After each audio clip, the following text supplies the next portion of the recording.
गोविंद जय जय गोपाल जय जय गोविंद जय जय गोपाल गोविंद जय जय गोपाल जय जय गोविंद जय जय गोपाल राधा रमण हरि गोविंद जय जय राधा रमण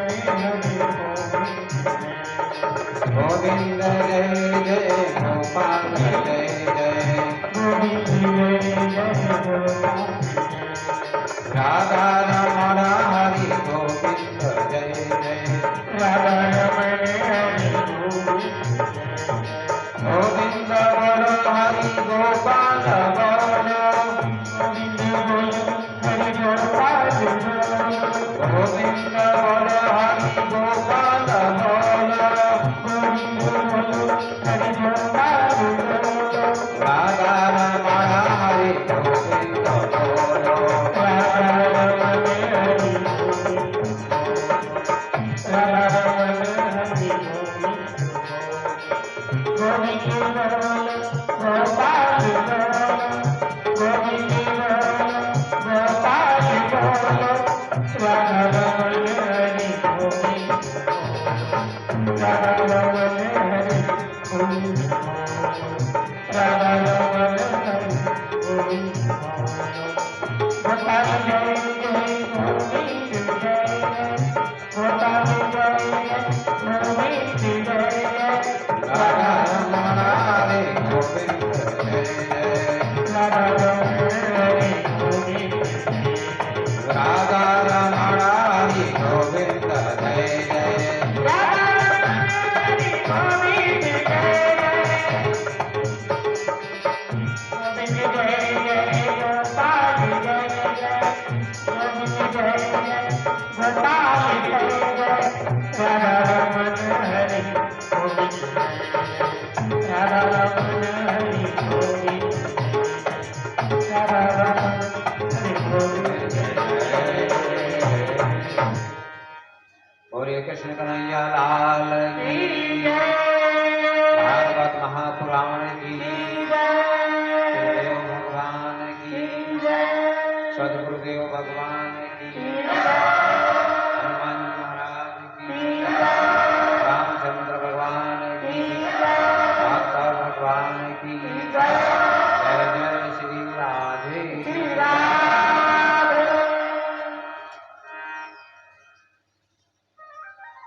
उपस्थित भगवत प्रेमी सज्जनों, धर्मानुरागी बंधुओं, भक्ति स्वरूपा माता बहनों एवं बच्चों, आप सभी श्रीमद् भागवत कथा का रसपान कर रहे हैं। आज कथा का समापन है। 9 दिनों तक आपने भागवत कथा की गंगा में डुबकी लगाई।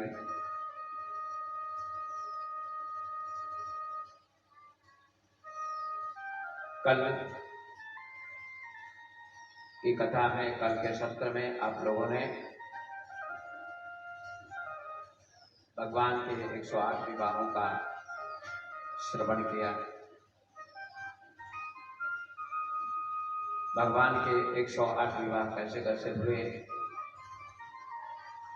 उनकी कथा का श्रवण किया।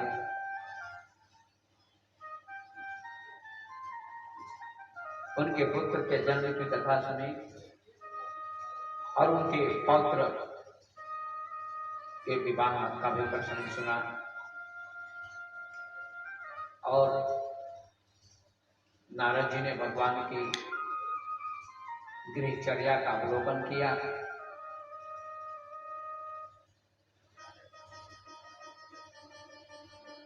उसके पश्चात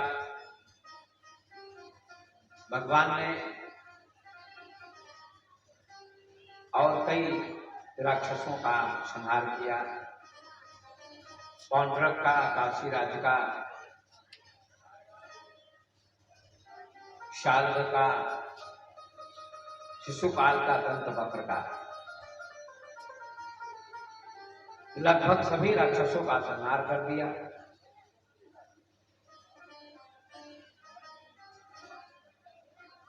परीक्षित जी ने पूछा, है गुरुदेव, सुदामा जी का चरित्र हमको सुनाइए। हमने सुना है कि सुदामा जी की मित्रता भगवान कृष्ण से थी और सुदामा जी दरिद्र थे। ऐसा क्यों? विद्वान थे, ब्राह्मण थे, फिर भी गरीब थे। हमको सुदामा जी के बारे में सुनाइए। श्री सुखदेव जी कहते, राजन, तुमने बहुत अच्छा प्रश्न किया है। सुदामा और श्री कृष्ण की मित्रता का वर्णन मैं तुमको सुनाता हूं।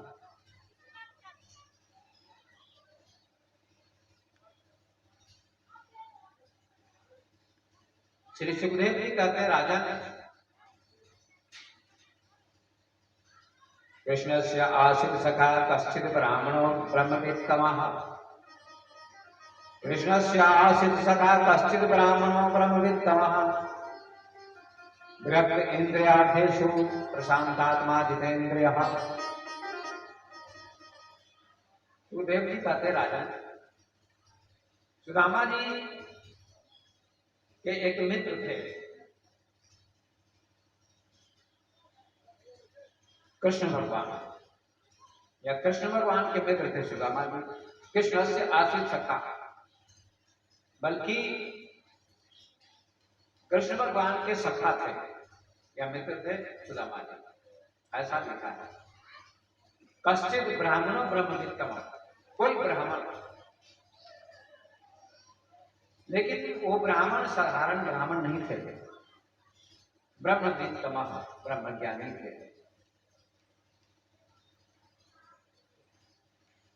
ब्राह्मण को ब्रह्मज्ञानी होना चाहिए। जन्म से ब्राह्मण हो जाना बहुत बड़ी उपलब्धि नहीं है। कर्म भी होना चाहिए और ब्रह्म का ज्ञान भी होना चाहिए। ब्रह्म ज्ञान होना बहुत बड़ी उपलब्धि है, और जिस ब्राह्मण को ब्रह्म ज्ञान उपलब्ध हो जाता है वही ब्रह्म ज्ञानी कहलाता है। या जिस किसी को भी ब्रह्म ज्ञान उपलब्ध हो जाए वो ब्रह्म ज्ञानी होगा। तो यहाँ सुदामा जी ब्राह्मण थे, लेकिन ब्रह्म ज्ञानी भी थे। केवल ब्राह्मण नहीं थे, कर्म से भी ब्राह्मण थे, ज्ञान से भी ब्राह्मण थे, विद्वान थे, ज्ञानी थे, सदाचारी थे, आचरणवान थे।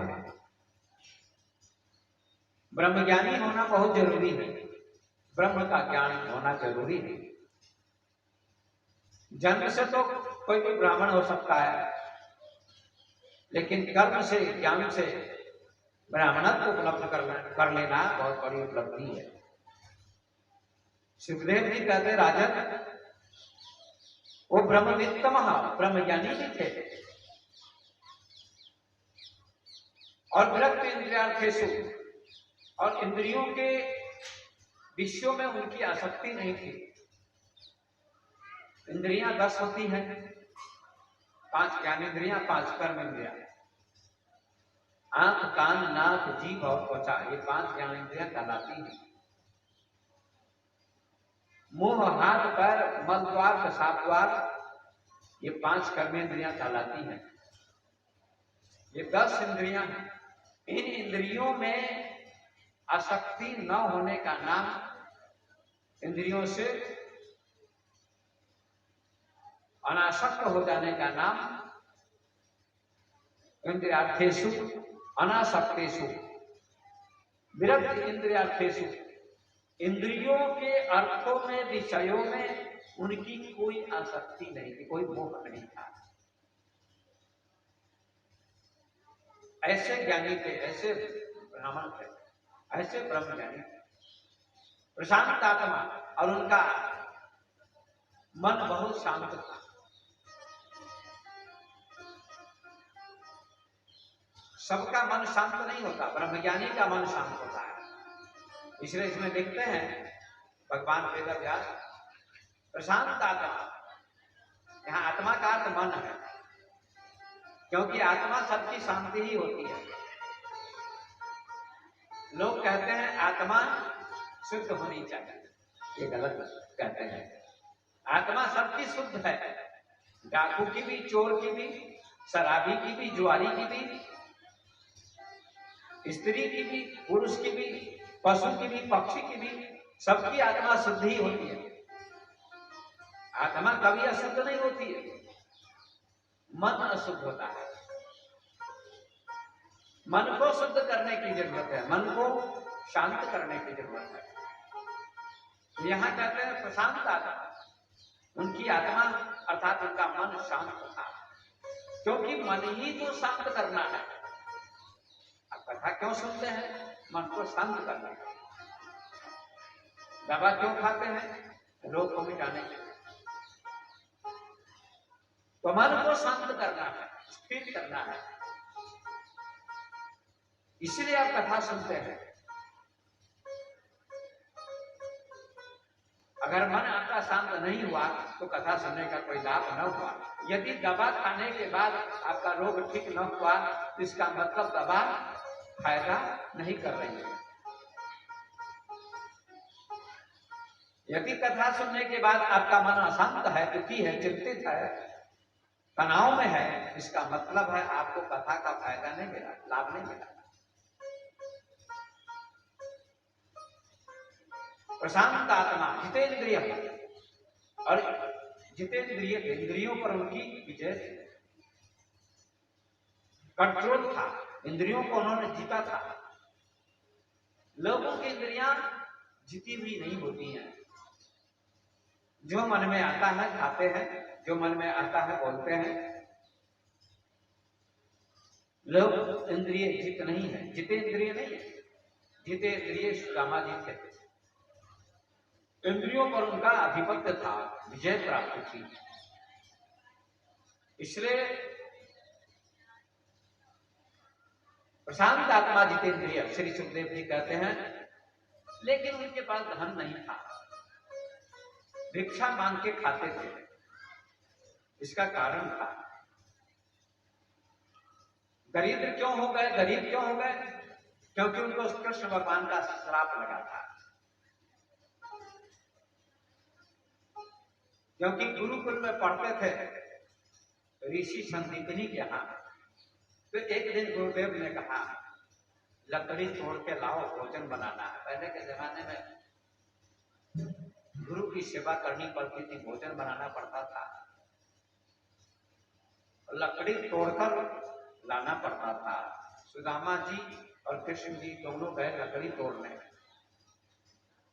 पेड़ पर चढ़ गए, लेकिन गुरु माता ने कुछ चने दिए खाने के लिए और सुदामा को दे दी पोटली। कुछ आवाज कम हो, ठीक है? हाँ लगता है। चने की पोटली दे दी, चने की पोटली सुदामा जी को दी गुरु माता ने, और कहा दोनों बांट के खा लेना। दोनों जाते हैं, वृक्ष पर चढ़ जाते हैं, लकड़ी तोड़ने लगते हैं। उसी समय वर्षा होने लगती है, बिजली चमकने लगती है, आंधी तूफान आ जाता है,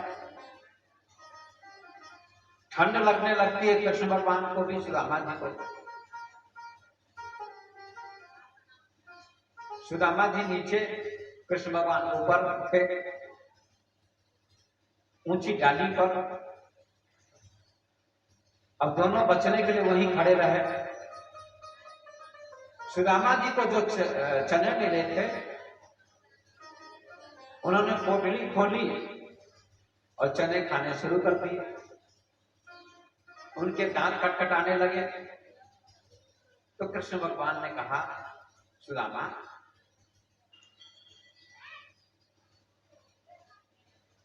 ये आवाज कैसी हो रही है? कहा कुछ नहीं, ठंड लग रही है और ठंड के मारे दांत खटखटा रहे हैं। झूठ बोलते, जबकि चने खा रहे थे। और गुरु माता ने कहा था दोनों बांटकर खा लेना, लेकिन सुदामा जी ने ऐसा नहीं किया, स्वयं खाने लगे। तो भगवान ने कहा कोई बात नहीं, अब तुमको दरिद्र होना ही पड़ेगा।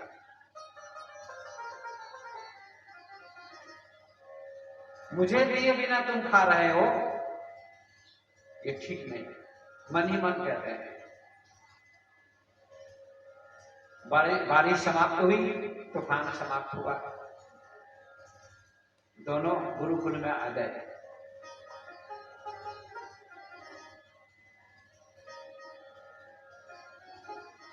भगवान का साथ लग गया कि तू गरीब हो जाएगा, दरिद्र हो जाएगा, दूसरों का हिस्सा नहीं खाना चाहिए बिना दिए, बिना बांटे, नहीं तो दरिद्र हो जाता है। गुरु से कपट, मित्र से चोरी, और क्या होए निर्धन, क्या होए कोढ़ी। गुरु से कपट मत करो, और मित्र से भी कपट मत करो, नहीं तो निर्धन होना पड़ेगा और कोढ़ी होना पड़ेगा। सुदामा जी को साथ लग गया। पढ़ाई करके दोनों आए घर पर। भगवान कृष्ण तो राजा हो गए, 3 लोग के मालिक, और सुदामा दरिद्र हो गए। सुदामा के पास 4 लड़के थे, झोपड़ी थी, कभी कभी खाने को नहीं मिलता था। एक दिन बहुत बारिश हुई, घर में पानी भर गया, खाने की चीज नहीं थी, न आटा था, न चावल थे, न सब्जी थी, और सभी बच्चे दुखी हो गए, भूख के मारे रोने लगे। बच्चों ने मां से कहा, सुदामा जी की पत्नी का नाम था सुशीला। बच्चों ने मां से कहा, मां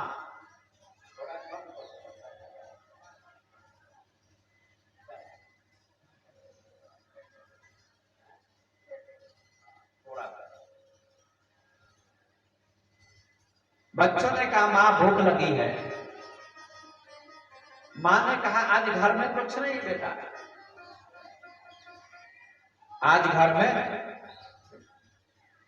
में कुछ नहीं, आज भगवान का भजन करो, आज कीर्तन करो। लेकिन बच्चे कहां मानने वाले थे, उनको बड़ी भूख लगी है। मां भोजन, मां भोजन। बहुत दुखी हो गई सुशीला, और दुखी होकर सुदामा जी के पास गई। कहा, हे स्वामी, मैंने सुना है कि आपके मित्र श्री कृष्ण हैं, जो 3 लोग के मालिक हैं। पतिव्रता पतिव्राह मलायता बदनेन सा, दरिद्रा सिद्धमाना सा बेपमाना विगम्य च। वह पतिव्रता नारी है, महान नारी है। पतिव्रता पतिव्राह मलायता बदनेन सा, उसके कपड़े फटे हुए हैं। दरिद्रा सिद्धमाना सा, दुखी होकर वह पति के पास जाती है। मानो दरिद्रता ने डेरा डाल दिया हो उनके घर पर। लेकिन सुदामा जी अपने को दरिद्र नहीं मानते, लेकिन उनकी पत्नी के मन में थोड़ी सी इस बात की कमी महसूस होती है कि हमारे घर में धन नहीं है। दुखी होकर अपने पति से कहती है, ननु ब्रह्मन भगवता साक्षात् सखा श्रियपति, ब्रह्मण्यस्य शरणस्य भगवान सात्वतः सभा। सुना है आपके सखा साक्षात भगवान हैं, और ब्राह्मणों को बहुत मानते हैं, ब्राह्मण भक्त हैं। तमुपैहि महाभागा साधुनां च परायणम, दास्यति द्रविणं भूरि सिद्धते कुत्ते कुटुंबिने। आप उनके पास जाइए, आपको बहुत मिलेगा। आप उनके पास जाइए, आपकी गरीबी मिट जाएगी, बहुत धन देंगे आपको, क्योंकि वे दयालु हैं, 3 लोग के मालिक हैं। जाओ उनके पास। श्री रामा जी ने कहा, देवी मांगने के लिए मैं नहीं जाना चाहता हूं, क्या पता वो पहचान करे या न करे, मुझे पहचाने या न पहचाने, क्योंकि वे 3 लोग के मालिक होगा, मैं तो गरीब मुझे कहां पहचाने। लेकिन पत्नी कहती नहीं, आप जाओ उनसे मिलो, जरूर पहचानेगा। सांसारिक व्यक्ति भूल जाता है, लेकिन भगवान महापुरुष कभी नहीं भूलते, मित्रता निभाते हैं।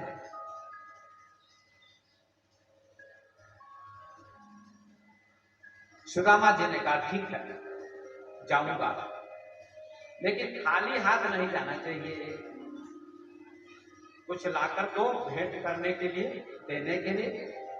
देखो संत के पास, महात्मा के पास, भगवान के पास जाओ तो 4 चीज लेकर जाओ, और 4 चीज में से एक भी चीज होनी चाहिए। वो कौन कौन?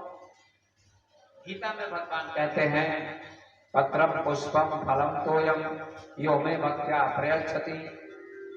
पत्ता, फल, फूल और जल, इनमें से कोई भी चीज लेकर जाओ, या तो चारों लेकर जाओ, या चारों उपलब्ध न हो तो फूल भी जाकर अर्पण करो भगवान को, संत को प्रणाम करो।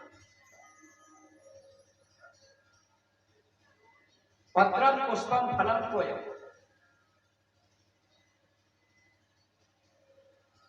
यो में भक्त्या प्रयच्छति, जो भी मुझे अर्पण करता है इन 4 चीजों में से एक भी चीज मैं प्रीति सहित सगुण रूप होकर खाता हूं। सुदामा जी की पत्नी कहती ठीक है, मैं व्यवस्था करती हूँ। घर में तो चावल है ना आटा है।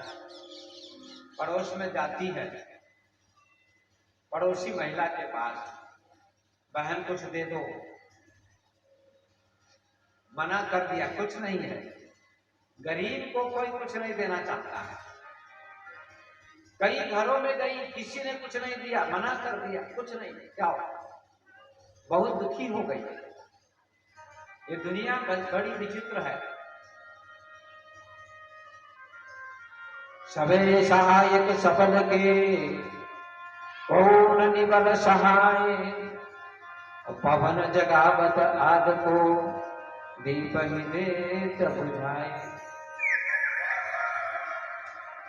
गरीब के दिल को मत दुखाना,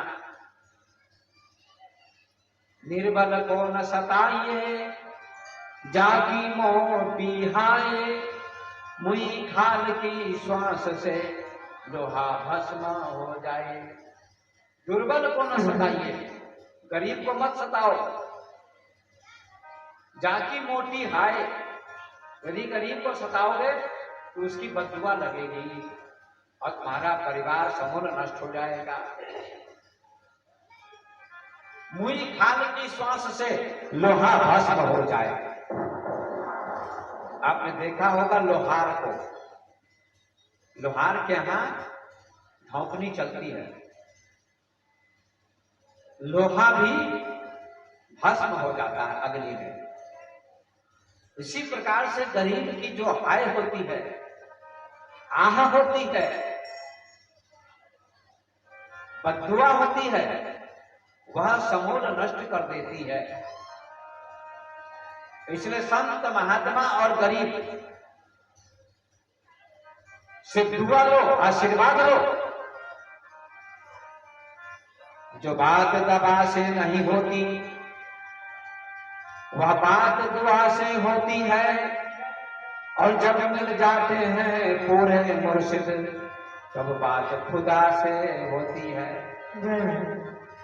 जो बात दबा से नहीं होती, कभी कभी वह बात दुआ से हो जाती है, आशीर्वाद से हो जाता है। इसलिए महापुरुष का, संत महात्मा का और गरीब का आशीर्वाद प्राप्त करो, तुम्हारा कल्याण होगा। जो बात दबा से नहीं होती वह बात दुआ से होती है। जब मिल जाते हैं पूरे मुर्शिद, मुर्शिद माने गुरु, तो बात खुदा से होती है। गुरु संत महात्मा आपको भगवान से बात करवा देंगे। इतनी ताकत गुरु में होती है, संत में। अगर तुमने गुरु बनाया अच्छा ज्ञानी, तो तुम्हें परमात्मा से मिलाने का काम गुरुदेव कर देते हैं।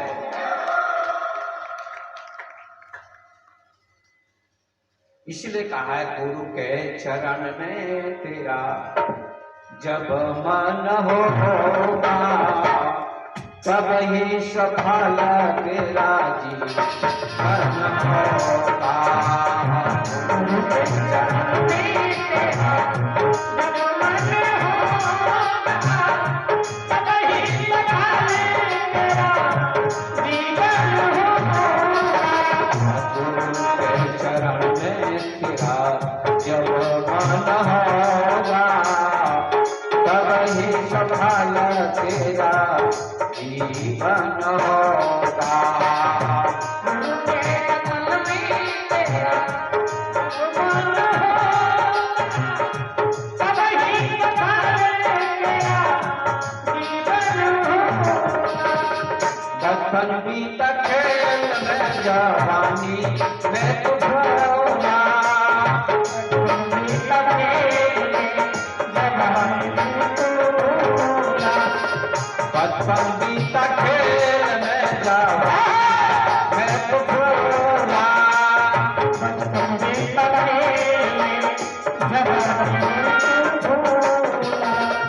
माया के गुलाम बन के प्रभु को तू भूला, माया के गुलाम बन के प्रभु को भूला। आएगा बुढ़ापा तुझसे, आएगा बुढ़ापा तुझसे सुमिरन न होगा, कैसे सफल तेरा जीवन होगा।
प्रेम से पुकार दे तुम गुरु को निधानो, प्रेम से पुकार दे तुम गुरु को निधानो।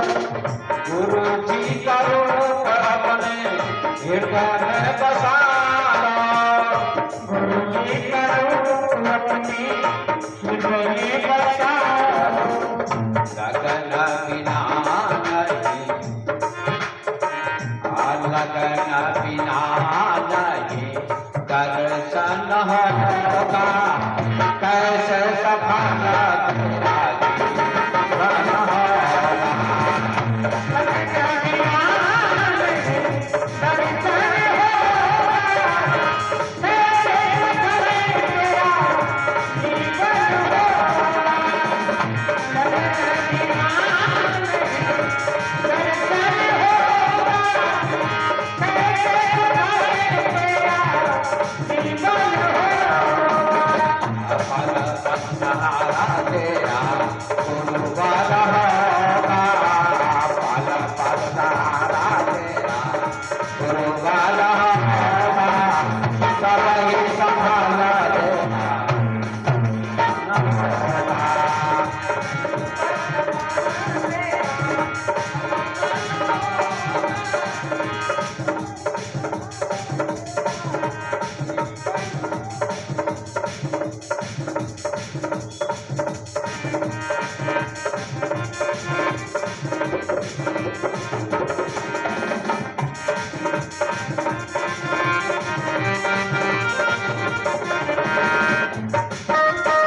पत्नी सुशीला कई घरों में जाती है, किसी ने कुछ नहीं दिया। अंत में एक दयालु महिला ने, एक दयालु माता ने कुछ चावल दिए, टूटे हुए 4 मुट्ठी। उन्हीं चावलों को लेकर आती है, पोटली में बांधती है और अपने स्वामी सुदामा को देती है, ले जाओ प्रभु, स्वामी ये ही दे देना, प्रभु को भेंट कर देना, आपको बहुत देंगे प्रभु, भगवान कृष्ण बहुत दयालु हैं। सुदामा जी कहते हैं ठीक है चलता। सुदामा जाने लगते हैं। सुदामा जी की पत्नी सुशीला की आंखों में आंसू आ जाते हैं कि हे कृष्ण भगवान, मेरे पति की रक्षा करना, रास्ते में कोई कष्ट न हो जाए। हटी हुई धोती, शरीर में कुर्ता नहीं, सिर में पगड़ी नहीं, नंगे पांव जा रहे हैं, इतनी गरीबी थी और भगवान का स्मरण करते हुए जा रहे हैं। श्री कृष्ण गोविंद हरे मुरारे, हे नाथ नारायण वासुदेव।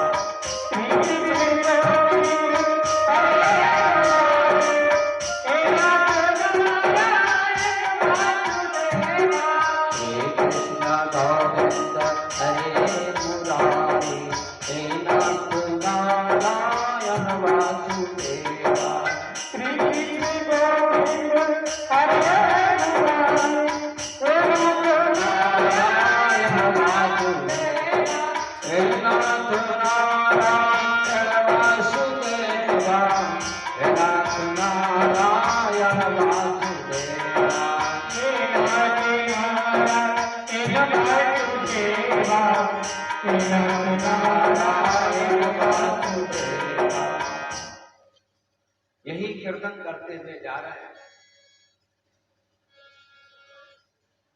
कहीं कहीं कोई विद्वान कहते हैं कि सुदामापुरी से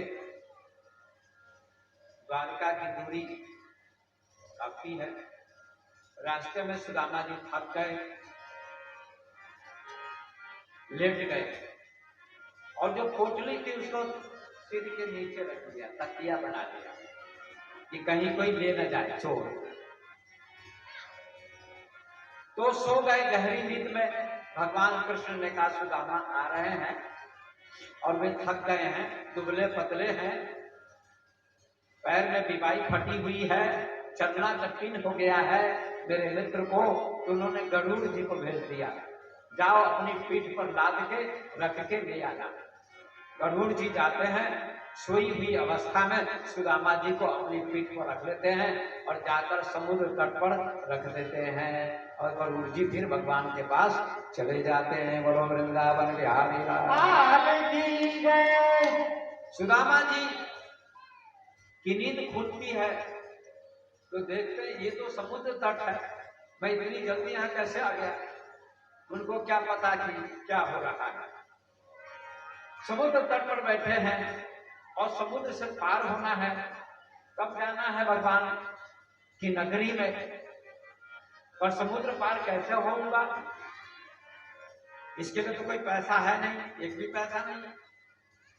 और नाविक आएगा तो नाविक को भी पैसे देने पड़ेंगे और पैसे तो है नहीं। बहुत संकट आ गया, बहुत गंभीर परिस्थिति आ गई। अब भगवान के पास कैसे जाऊं, जाना तो जरूरी है, समुद्र पार करना है। तो एक नाविक आता, अब क्या कहते हैं कि भगवान ही नाविक बन गए, नाविक का भेष बनाया, पगड़ी बांध ली और मल्लाह जैसे बन गए, नाविक जैसे बन गए और एक नाव लेकर उनके पास चले गए सुदामा जी के पास। आइए पंडित जी प्रणाम, आपको समुद्र पार करना है, कृष्ण भगवान के यहाँ जाना है। हाँ हाँ जाना है भैया, जाना है। भगवान ही कहते हैं सुदामा जी से, चलना है आपको? हाँ हाँ चलना है। तो बैठिए, इसमें आपको मैं ले चलता हूँ, पार कर दूंगा। भाई मेरे पास पैसे नहीं है, पैसे से नहीं, मैं बहुत गरीब हूँ, भगवान कृष्ण से मिलने जा रहा हूँ। भगवान कहते हैं ब्राह्मणों से, संतों से, गरीबों से पैसे नहीं लेते, धनी मनी लोगों से लेते हैं। आप ऐसे ही बैठ लो, आपको मैं पार कर दूंगा। सुदामा जी बड़े प्रसन्न हुए, नाव में बैठ गए। अब भगवान नाव चला रहे हैं, सुदामा जी बैठ रहे। क्या सुंदर वर्णन है। इसका अर्थ है कि तुम भगवान की शरण में जाओगे तो भगवान स्वयं तुमको अपनी कृपा रूपी नाव में बिठाकर तुमको अपने धाम में पहुंचा देंगे, ले चलेंगे। कथा में बैठो, कथा भी नाव है,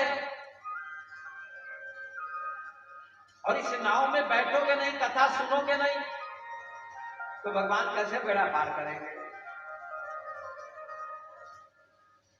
संत को, महापुरुष को, भगवान को सम्मान करो, उनको मानो कहे दिल से।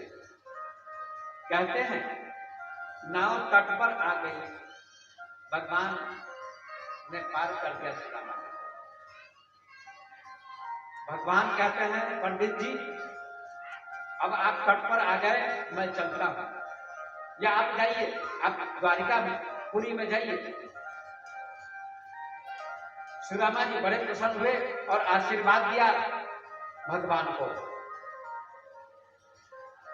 तो मल्लाह समझ के आशीर्वाद देते हैं सुदामा जी, और क्या कहते हैं सुदामा जी, अरे भैया मल्लाह के बट नाविक, तुमने बहुत अच्छा काम किया है, हमको पार कर दिया है बिना पैसे के। तुमको मैं बहुत आशीर्वाद देता हूँ, तुम्हारे बाल बच्चे सुखी रहे, तुमको बहुत धन मिले, बहुत संपत्ति मिले। भगवान कहते हैं संपत्ति के लिए मेरे पास आ रहा है और संपत्ति का आशीर्वाद दे रहा है। मन ही मन कहते हैं भगवान बोलो वृंदावन बिहारी, मन ही मन मुस्कुराते हैं और संपत्ति के लिए मेरे पास आ रहा है मांगने, और मुझे आशीर्वाद दे दो संपत्ति हो जाए, बाल बच्चे सुखी रहे। कोई बात नहीं, पंडित जी का आशीर्वाद में सुनिए। भगवान महल में चले गए, गायब हो गए वहां से, और सुदामा जी चले गए द्वारिका नगर में प्रवेश कर गए। बड़ी चहल पहल है, भीड़ भाड़ है, और कहा भाई ये कौन नगर है, कहा है द्वारिका है।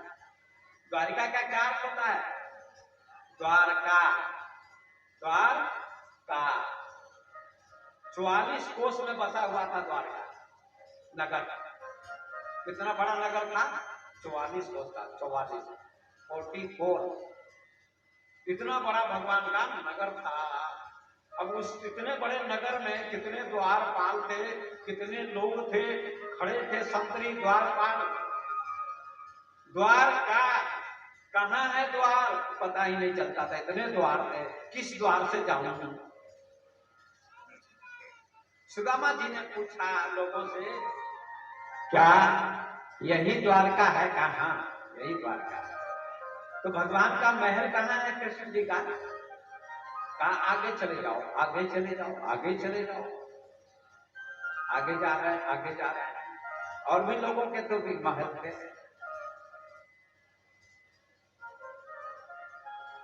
जब निकट गए, नजदीक में गए भवन के, जहां भगवान का भवन था,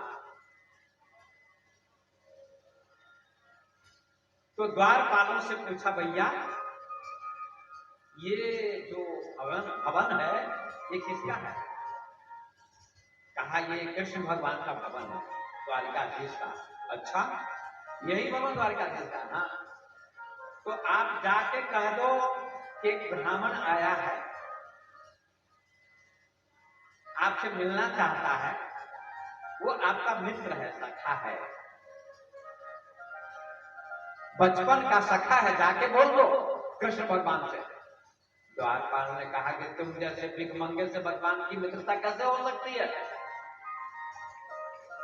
तुम जैसे दरिद्र से वो 3 लोग के ठाकुर, और तुम जैसे भिखमंगे से उनकी मित्रता कभी नहीं हो सकती है।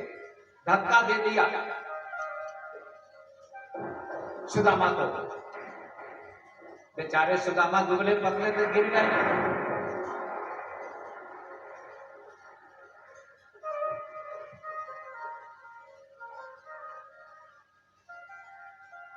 ले आओ, तैयार हो गया तो उन लोगों को धक्का दे दिया।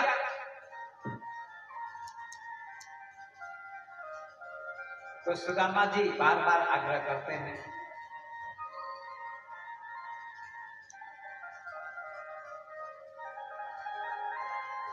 अरे द्वार पालो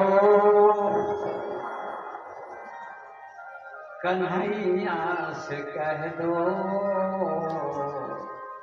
मिलने सुदामा गरीब आ गया है।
जल्दी बुलाओ। तो सुदामा जी पूछते हैं द्वारपाल से, कहते जाके कह दो बार बार। तो द्वारपाल जाता है और भगवान कृष्ण से कहता है कि प्रभु,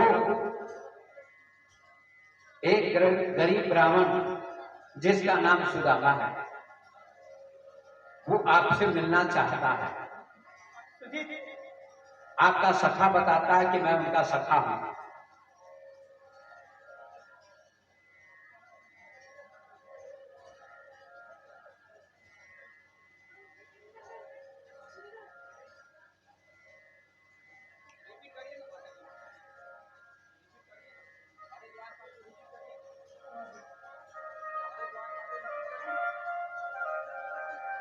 सुदामा कहाँ है? सुदामा कौन है? सुदामा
जब सुदामा के बारे में द्वारपाल कहता है कि एक सखा आपका आया है, ब्राह्मण आपसे मिलना चाहता है, तो भगवान दौड़ के जाते हैं और गले से मिलते हैं। गले से मिलते हैं और सुदामा के पास पोटली थी चावलों की। सुदामा ने पोटली छुपा ली थी। भगवान कृष्ण ने कहा, सुदामा तुम बहुत दिनों के बाद आए हो, बहुत दिनों के बाद आए हो, क्या समाचार है? क्या तुम्हारा विवाह हो गया? कहा हाँ। बाल बच्चे हैं? कहा हाँ हैं।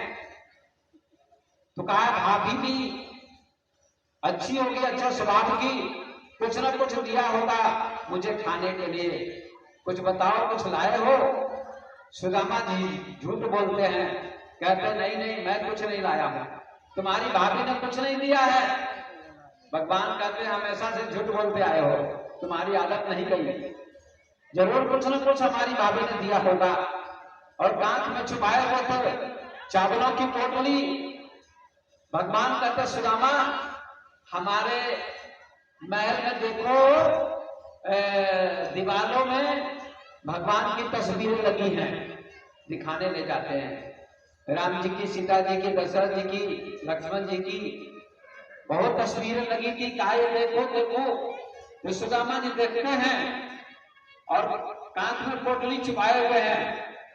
भगवान कहते हैं दोनों हाथ जोड़ के प्रणाम करो राम जी को, सीता जी को। सुदामा जी कहते हैं प्रणाम करूंगा तो ये पोटली नीचे गिर जाएगी, लेकिन भगवान कहते प्रणाम करो।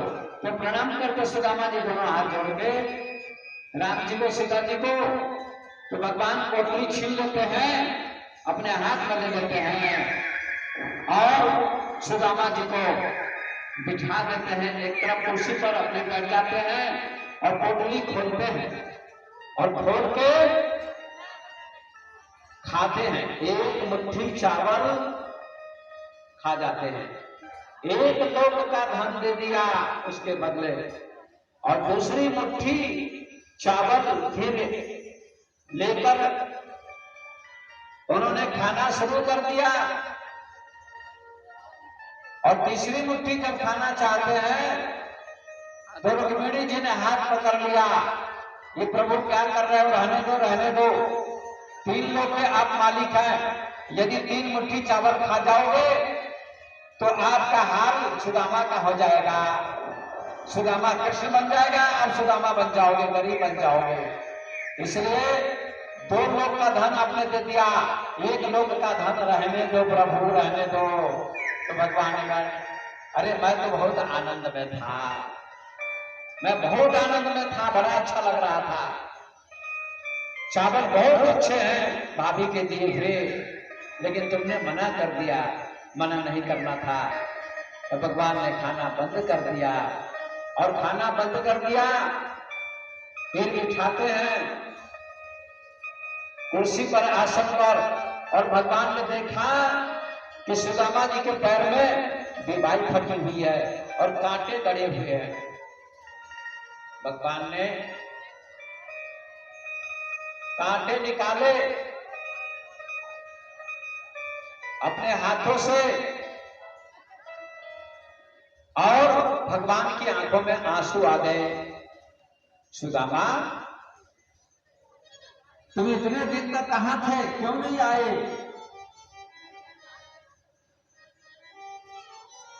ऐसे बिहार लगवाइन को पद कंटक डाल गड़े, पुनि जोए आए महाआय सखा, तुम पाए महादुख आए न देखी सुदामा की दीन दशा, करुणा करके करुणा निधि रोए। भगवान रोने लगे और आंखों से आंसू बहने लगे, और सुदामा के चरण धुल गए आंखों के आंसुओं से। इतना प्रेम किया, इतना सम्मान किया सुदामा का। 2-3 दिन रहे, सुदामा जी कहते हैं अब हम चलना चाहते हैं। भगवान ने कहा चले जाओ, कोई बात नहीं, जल्दी जाओ। सुदामा जी जाते हैं, एक बार भी भगवान ने नहीं कहा कि रुक जाओ, ठहर जाओ एक दिन, क्योंकि भगवान जानते थे कि इसको 2 लोग का धन मिल गया, तो अब रुकने की क्या जरूरत है। अब इसकी गरीबी मिट गई, अब धनी हो गया, महल बन गया, लेकिन इसको पता नहीं चलता है। कहते हैं सुदामा जी जाने लगे तो रास्ते में सोचते हैं कि कृष्ण के पास आया था धन के लिए, लेकिन कुछ नहीं दिया, लेकिन चलो फिर कहते अच्छा हुआ, धन नहीं दिया, दर्शन तो भगवान का हो गया। जब धन आ जाता है तो व्यक्ति घमंडी हो जाता है, भगवान को भूल जाता है। अच्छा ही हुआ, भगवान का दर्शन तो हो गया। ऐसा कहते हुए अपने महल के पास चले गए। अपने नगर में जाते महल के निकट में तो देखते झोपड़ी नहीं है, झोपड़ी गायब, महल हो गया है, और पत्नी खड़ी है सुंदर कपड़ों में बच्चे खड़े हैं, सारी गरीबी दूर हो गई है। तो सुदामा जी आश्चर्यचकित होते हैं, ये मकान किसका है, ये महिला कौन खड़ी है। तो पत्नी सुशीला कहती, स्वामी ये आप ही का महल है और मैं आपकी पत्नी हूँ, ये आपके बच्चे हैं। भगवान कन्हैया द्वारिकाधीश की कृपा से 2 मुट्ठी चावल का भोग लगाया उन्होंने और 2 लोगों का धन दे दिया, आपकी गरीबी मिट गई स्वामी।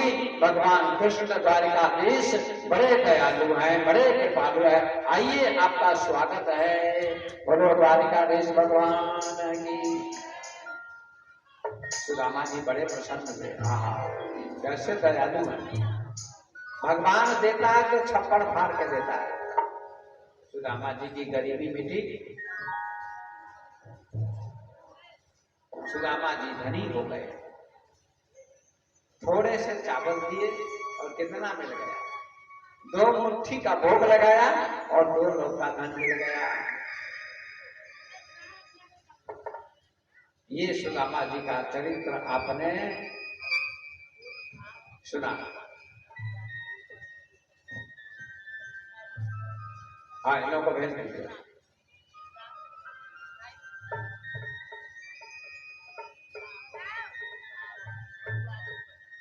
बोलो द्वारिकाधीश भगवान की।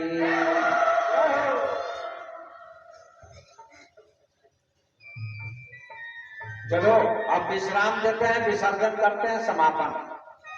सुदामा जी का चरित्र आपने सुना। अब भगवान के बाल बच्चों को श्राप दिया ऋषि मुनियों ने और द्वारिका का त्याग करके प्रभास क्षेत्र में चले गए। आपस में लड़ कट के सभी मर गए और बलराम जी ने समुद्र में अपने प्राणों का त्याग कर दिया। कृष्ण भगवान ने भी अपने प्राणों का त्याग किया। एक शिकारी ने, बहेलिये ने उनके पैर में बाण मार दिया और भगवान बाण लगने से अपने धाम को प्रस्थान कर गए। बोलो द्वारिकाधीश भगवान की। प्रस्थान कर गए। अब अंतिम उपदेश सुखदेव जी परीक्षित को देते हैं। परीक्षित, सर्प आ रहा है, तुमको डंक मारेगा। 7 दिनों तक तुमको मैंने कथा सुनाई, तुमको भय लग रहा है या नहीं? आज तुम्हारी मौत होगी, आज तुम्हारी मृत्यु होगी, सर्प डंक मारेगा। बताओ कथा से क्या तुमको लाभ मिला, क्या ज्ञान प्राप्त हुआ? क्या सर्प डंक मारेगा तो तुमको डर लगेगा या नहीं? तो परीक्षित जी कहते नहीं, नहीं लगेगा। तो जैसे मकान है और मकान की दीवार पर सर्प डंक मारे और आप मकान के अंदर हो तो आपको डंक नहीं लगेगा। ये शरीर मकान है और इसमें आत्मा रहती है और आत्मा परमात्मा का अंश है। अब मेरा भय मिट गया गुरुदेव। शरीर मरेगा, सर्प के डंक लगने से शरीर की मृत्यु होगी, मेरी मृत्यु नहीं होगी। मुझे ज्ञान हो चुका है कि डंक लगेगा सर्प का तो शरीर मर जाएगा, शरीर भस्म हो जाएगा। ऐसा ज्ञान मुझे हो चुका है। मैं आत्मा हूं, मैं परमात्मा का अंश हूं, ऐसा ज्ञान मुझे हो चुका है गुरुदेव। सुखदेव जी कहते हैं धन्य हो परीक्षित, हम ब्रह्म ब्रह्म धाम ब्रह्मा हम परम पदम, ऐसा ज्ञान परीक्षित जी को हो गया है। श्री सुखदेव जी चले गए, उठकर आशीर्वाद देकर। इधर परीक्षित अकेले हैं, सर्प आता है और परीक्षित जी को डंक मारता है। जब डंक मारता है तो परीक्षित जी का शरीर धराशायी हो गया और उनके मुंह से निकला श्री कृष्ण श्री कृष्ण श्री कृष्ण ऐसा करते हुए उन्होंने अपने प्राणों का त्याग कर दिया और भगवान में मिल गए। भगवान के धाम में परीक्षित चले गए। ये भागवत कथा सुनने से उनको भगवान का धाम मिला। आओ, कथा का समापन हो गया। अंतिम श्लोक बोलते हैं हम लोग। आप लोग भी बोलना, उच्चारण तो नहीं हो पाएगा, फिर भी बोलना। नाम संकीर्तनम यस्य सर्व पाप प्रणाशनम प्रणामो दुख समनः तम नमामि हरिं परम। नाम संकीर्तनम यस्य, जिनके नाम का संकीर्तन करने से, कथा सुनने से सभी पापों का नाश हो जाता है। भगवान वेद व्यास का अंतिम श्लोक है भागवत का। प्रणाम दुख समनः तम, मैं ऐसे प्रभु को, ऐसे श्री कृष्ण को प्रणाम करता हूं। नमामि तम हरिं परम। इस श्लोक का अर्थ यही है। अब मेरे सज्जनों, भागवत कथा का विसर्जन हो गया। इस कथा का आयोजन, अब मैं कुछ धन्यवाद दे दूं। इस कथा का 11 दिवसीय कथा, 10 दिवसीय कथा थी, आज 11वां दिन पर समापन हुआ है। इस कथा के आयोजन करता, इसके संचालक, इस कथा के संचालक के रूप में महंत साध्वी अखंड भारती जी, गोविंद महाराज और श्याम स्वरूप ब्रह्मचारी, इन 3 लोगों के अथक प्रयास से इस कथा का आयोजन हुआ है। इसलिए इन 3 लोगों को बहुत बहुत शुभकामना और आशीर्वाद। आज कथा निर्विघ्न संपन्न हो गई है। मैंने आपको 11 दिनों तक कथा सुनाई भगवान की कृपा से, और ये कथा निर्विघ्न संपन्न हुई है, सफल हुई है इन तीनों के महा योगदान से।